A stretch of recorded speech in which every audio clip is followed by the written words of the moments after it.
ನನ್ನ ಮಗಳು ಬರ್ಡೇ ಅಂತ ಹೇಳಿ ರಾಗಿ ಕೇಕ್ ಮಾಡಿದ್ದೆ.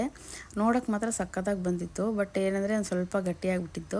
ಯೂಶ್ವಲಿ ಯಾವಾಗಲೂ ಗೋಧಿ ಕೇಕ್ ಮಾಡ್ತಿದ್ದೆ, ಅದು ಚೆನ್ನಾಗಾಗೋದು. ಇದು ರಾಗಿ ಕೇಕ್ ಫಸ್ಟ್ ಟೈಮ್ ಮಾಡಿದ್ದು ಸ್ವಲ್ಪ ಗಟ್ಟಿಯಾಗಿತ್ತು. ನೆಕ್ಸ್ಟ್ ಅವಳು ಇಷ್ಟ ಅಂತ ಹೇಳಿ ಜಾಮೂನು ಮತ್ತು ಕರ್ಜೆಕಾಯಿ ಮಾಡಿದ್ದೆ.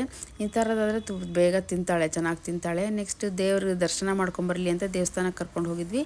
ಅಲ್ಲಿಂದ ಬಂದು ಕೇಕ್ ಕಟ್ ಮಾಡೋಣ ಇದು ಹೆಂಗೋ ಮಾಡಿಬಿಟ್ಟಿದ್ನಲ್ಲ ಅಂತ ಹೇಳಿ ಅರ್ಧ ಕಟ್ ಮಾಡಿಸಿದ್ದು.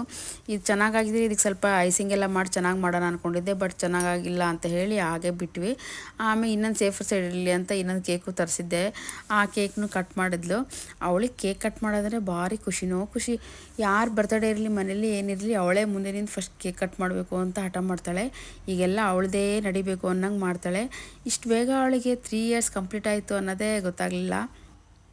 ಈ ಕೇಕ್ ಆದರೆ ಎಲ್ಲರೂ ಎಷ್ಟು ಚೆನ್ನಾಗಿ ತಿಂತಾಯಿದ್ದಾರೆ ನೋಡಿ. ನಾನು ಮಾಡಿದ ಕೇಕ್ ಯಾರೂ ತಿನ್ನಲೇ ಇಲ್ಲ, ಎಲ್ಲ ಮಾಡಿದ್ದೆಲ್ಲ ವೇಸ್ಟ್ ಆಗಿ ಬಿಸಾಕಬೇಕಾಯ್ತು.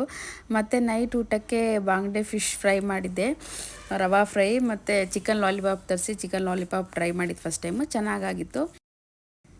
ಇದೆಲ್ಲ ಆಗೋ ಅಷ್ಟರಲ್ಲಿ ಅವಳಿಗೆ ಫುಲ್ ನಿದ್ದೆ ಬರೋಗಾಗಿತ್ತು. ಅದಕ್ಕೆ ಬೇಗ ಕೊಟ್ಟೆ ಅದನ್ನು ತಿಂದು ಮಲ್ಕೊಂಡ್ಳು. ಈ ವ್ಲಾಗ್ ಇಷ್ಟ ಆದರೆ ಕಮೆಂಟ್ ಮಾಡಿ ತಿಳಿಸಿ. ಮತ್ತೆ ನೆಕ್ಸ್ಟ್ ವ್ಲಾಗಲ್ಲಿ ಸಿಗೋಣ. ಅಲ್ಲಿವರೆಗೂ ಬಾಯ್.